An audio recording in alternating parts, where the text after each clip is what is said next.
tau taimiena ko o se minte hiva pe me hivalo he fiafini te pena e yata POLOKALAMA koia Edwin Liavaa pe he foki ki Keith Moala famalo he ni ka teki nawe ngai whamatala maho inga mo aonga ki he anga i tau whanonga pe mo i tokoni koia ki ho tau whanua.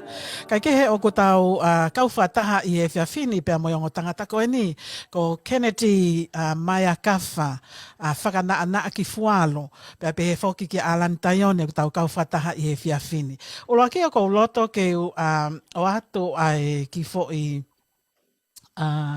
ki fo i video no pe ko ni ko hi whamakatuunga ki ai tau POLOKALAMA ko e fiafini. Ko e onga tangata fo ko ni na e o si mea i katoa pe o lolotonga whao e tau ngahi container pe aku to'u ai tonga ko toa pe i no silani ke tokoni ki Tonga. Pehe e Kennedy ki he Project New Zealand, Slow Down Tongan, Tonga, o e whakavave, slow down, kai tari ki ha official ke o mai ha official report pe me Tonga ka tau toki hoko ato. Pehe e Alani Taione o ke tui aki ai. Ka makatuunga ia i ki foi clips koe ni.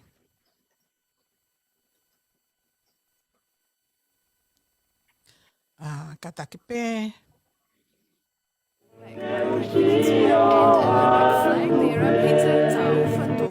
Have both started GoFundMe campaigns. And last weekend, hundreds of Aucklanders queued for hours at Mount Smart Stadium to deliver emergency goods. But Kennedy says there's one thing people are getting wrong. Tongans here in Aotearoa, New Zealand, should slow down and wait for official requests from Tonga.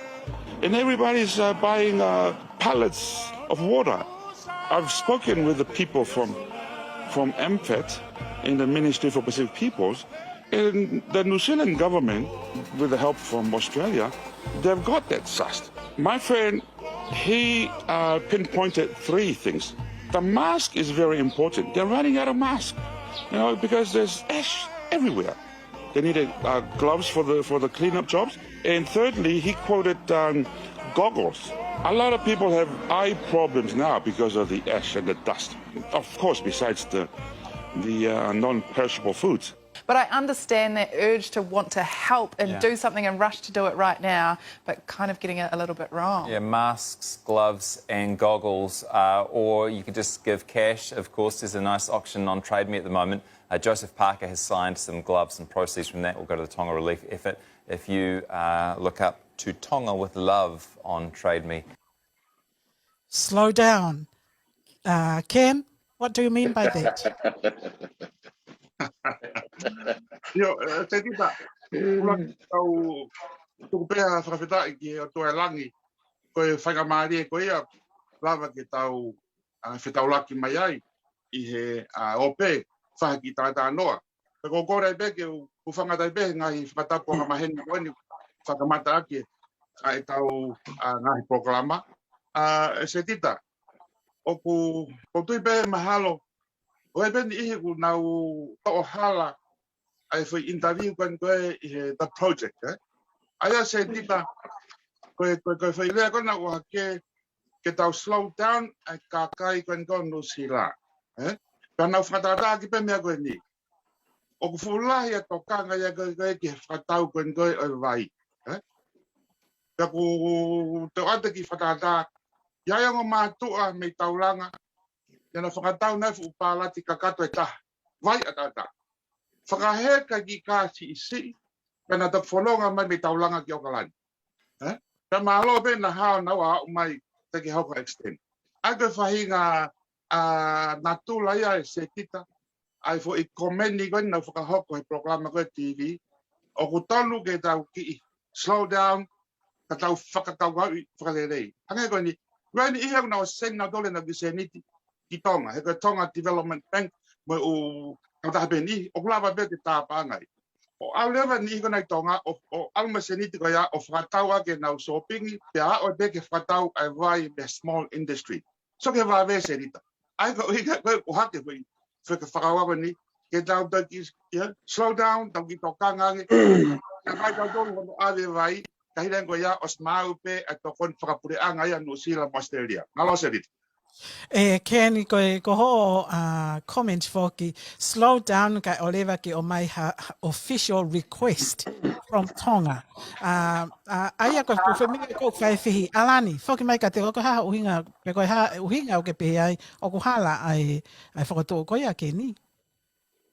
Ala la mare se tita pa pe ke ka whanongo TV mo LETIO Tonga pe ke kakai na me mai he o pe ke tau pela fa ke fini ke te au se tita mau inga mau pe ke te fai FAKAMATALA he o pe ke whanonga ki he haa he loto kakai o ku sai pe ai whakaukau'i na fai e keneti ka ko tu ko keneti o au ki he media on the make statement me ai ke tau tari ko fai ngata ai se tita ko ya taimia e toi tari ki hafa ahinga okay mai ma fenga feitu fatata ke me ni se tita ke watu fatata ko hunga ko tai FIEMA'U he to ko ni ene alu ki he media o make it public statement ke tau MAMAHI ka pau te accident he hala fa accident ka ko kita uraki to ko tau potu ai te tari ke te tari okay mai ai policy pa mo me alo tongo ya ko to taha ko ni ko te ala tu ya yo to ko ni ka pau ko me ale de vela ke te hanga fusi te tari ke da mata afi ko foi fakakaukau'i ha taimi pe hoko ha fakatutamaki pe ko ha pe fakatutamaki se dita ko tokoni it's available ha fahinga taimi pe ko hinga ko tai FIEMA'U e foi mea statement na fai e ni pa ko ua ko dia e hinga ko sio ka matakari ke he na ngau e fai TAHA se tita ko tau tolu kai tonga ko fatonga tau fenga ke tau single out pa ke tau asi ki tua ko hai o who is who ko poinia ko fenga ko ke mahino e tai mini tau pape ha mea ko ke tau au fataha ka foi feitu ke matata pe feitu how ki ai koneki me ko ka mea ka tau fusia ke turiki ko e pa uhinga e ku pehe o hala ne whakaukau ana ia sai pe ki ai o wai kakai go ha kau me moto ko ni o ku kai ke ko tene ta no ko he vai o mau inga vai ai tonga ko vai ko no ngau ko small industry o tau o safe me ko ya ko no wa ko kau sai na ni una fenga ke na un tonga wa ki pe vai mahalo mo o ku fato ta ma ki se tita ko vai ko tau atu pure water ka pau o ku na mau ha vai tonga ko me ta ko tonga ngai o FIEMA'U ke wa to tonga vai ai tonga ka pau we has a resource o ku sai e fonua ka ko nga ka FIEMA'U in the public statement. Okay. Alani ka fo isiu ke he fo ke tatongi mo mea te ka ki tau mai ki ai ka tau ki no fo pe mo ki fo isiu ko ni a ke ni ko o mahe tau ka FANONGO ai toi ko ni o mea fo ki he ni ai se ko ia fale alea Lord Whawhanua.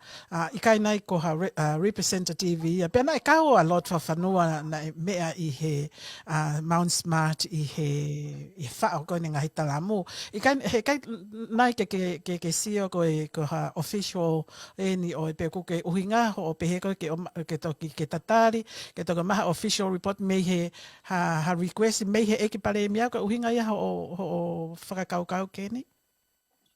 Yo, se tita mahalo ki mua pautari ato whewhi, tuku pe mua ki uhanga o whatontonu ato e misinformation goena o mai e Alani. Uraki Alani, wata o lea tonga pe uraki fufulu e loto ipu, e to fufulu e toipu. Koe soko e ngahi, uraki ngala e se tita whai mai sai. Hei, loto ipu uriken. O alu ke mitia, Alani ki kataki o longo ifo kukulu tonga lea, Se tita, kataki pe o tonga Alani me tamahino. Alani. Na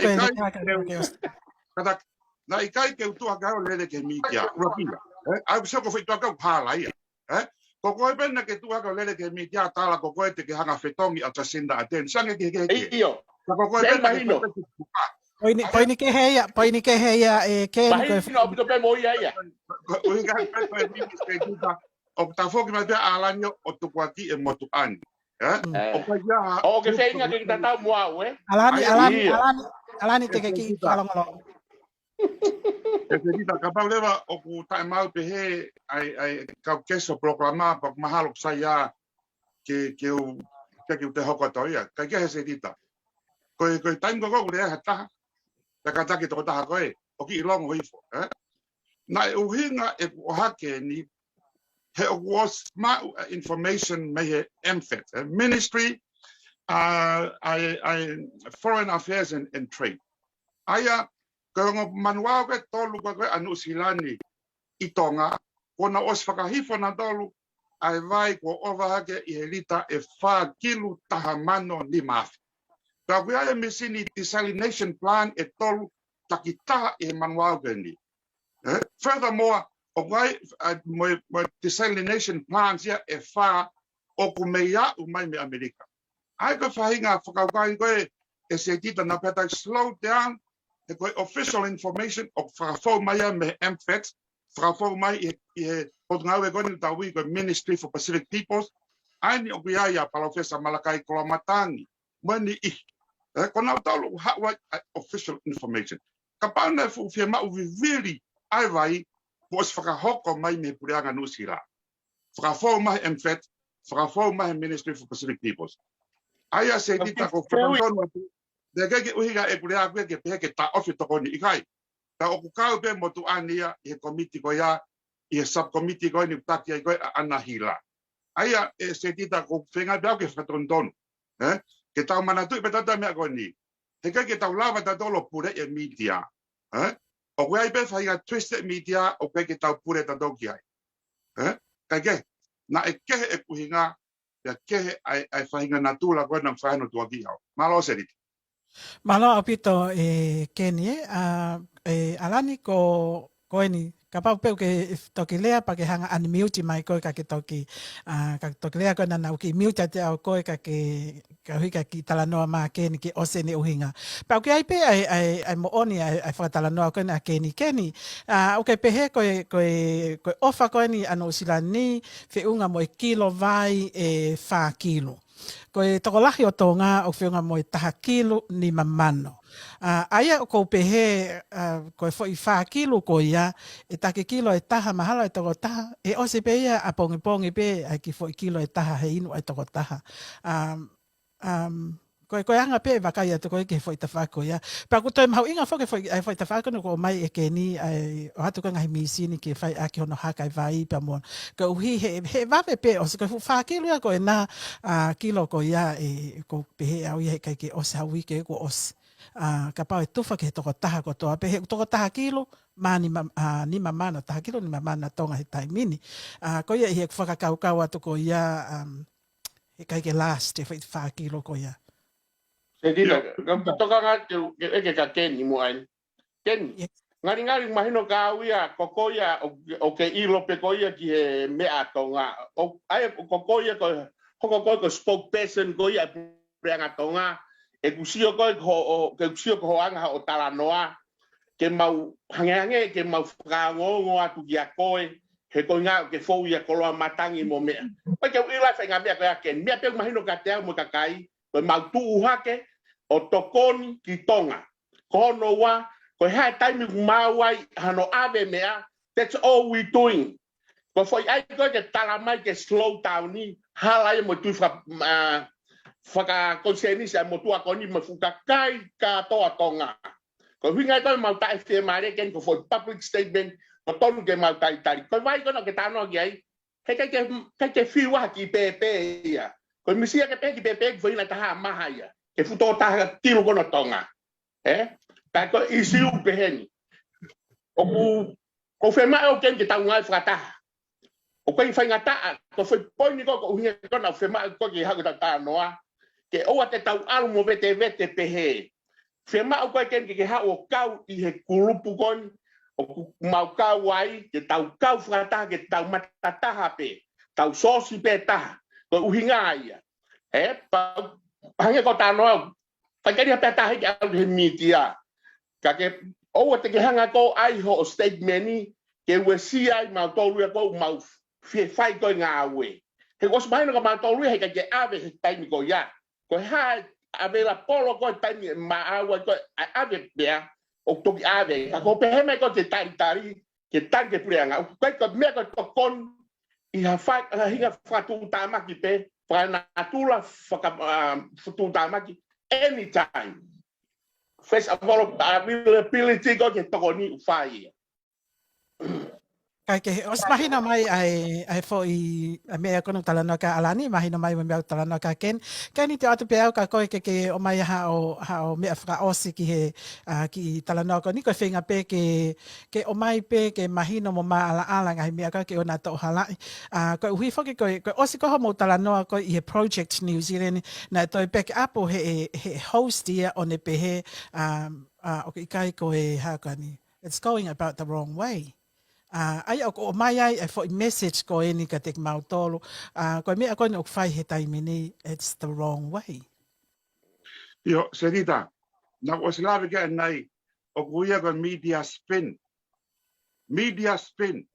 he ka ke taulava ta pure media na ke he kuiga ya ke he pe a spin media ko kuiga ke ta slow down o wa de ta o pakatau e vai he oku fainga mari pe ka pau na mea mai ai pare mia Tonga o FIEMA'U VIVILI vai ko fuoloa no fakahoko mai ko press conference ne ua ka petol ko os fakahoko aia ko lau kan va Alani o PEHE o kai ke kau o te FANONGO atuia lava pe Alani ke fitu taka anahila o eke ka anahila ko hai kune hanga o control what the communication from the back aia o te ke tala ka pinga beka ke asi ka I he whakaheka kondena o kai ke kau.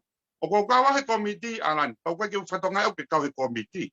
Ko subcommittee ko ke comms o ko fua whatongi ai. He takitaha pia no leini, ka tau takitaha lere po tau leini. Se hui kana e ke koe ka anahila he lava anahila FAKAMATALA pia. Malo se dit.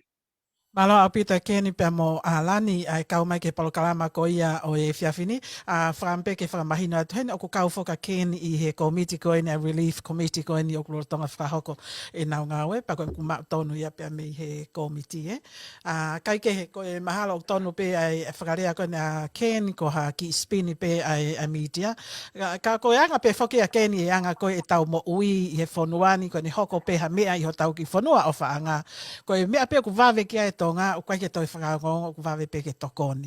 Pea ko pehe pe I he toonga ko ia tukange pe mua a sini I ko keni ko nau lava atu ko fie tokoni ko nau family fie tokoni ki Tonga. Lele pehe ku kai ke hame e kovi ai. All good. Moni au pita. Kata ku pe te rita kau ki whamahino o I kai ke hanga o ta ofi pe whakawhepaki a sini ihi ko nagau na wo seni a ngai koloa. We don't want to slow down. We don't want to slow down. Ko na bengo ko ke slow down. Slow down hono seni ai vai. We don't want to. FIEMA'U ia. FIEMA'U vai ia. Kai, teke rea mai, teke tala mai me he pureanga Tonga e Alani o FIEMA'U VIVILI ai vai. Saka ke he ia. Assumption penaia a kau nusila. Ai ko kore atu. Ko ripoti ko na koe me wahega nukalofa o kunau ke inu pe a te pona he ko si sivi he pot nai mo ui it's safe to drink. So wahega nukalofa ia ke inu atu pe ia si KAINGA ai vai paipa o ku safe pe ia. O te tau fia poto I te tolu a sivi o whahe pot nai mo ia Tonga. O spakahoko mai me Tonga. Ka toha o tai mini e whatu tāma ke poini a ko whaitanoa. Ko mea ko FIEMA'U ko ni e Keni na ka foke mea o ko pehe ko aonga moia I tala noa ko ni ko goggles ko mea ko ni ke mata ko e mask pe a mo e hai mea taha Keni nai tolu. Io ko ko funima. Io ko gloves o ko benga mea ngai ko ni ko machine water blasting se tita. Water blasting. Ko ngai me a beke ha tau ke beke me ngau ka square shovel so ka ngai kolo ai ko o FIEMA'U ko ki ave ke toponi ke clean up ko ia se dita ko ia malo Alani faus mai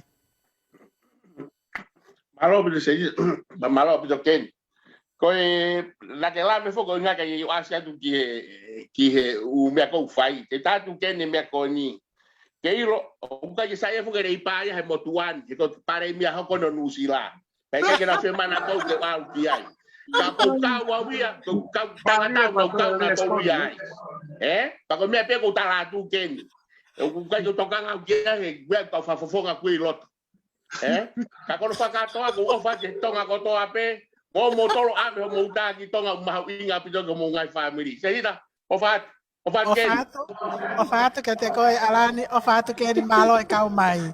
Koe tau tai miena ko hafi. Oh my goodness. Koe tau tai miena ko hafi totonu ai hiva I he fiafini. Pea kou wha malo a teni ka te koe keni, pea pehe foke a alani. Whakatawange ke mohaki. Pea mo fi ofofani. O e ke. O kutapo e haki e tai mi se ida. Sai pe mo fue leipa. Malo apito. Iyo.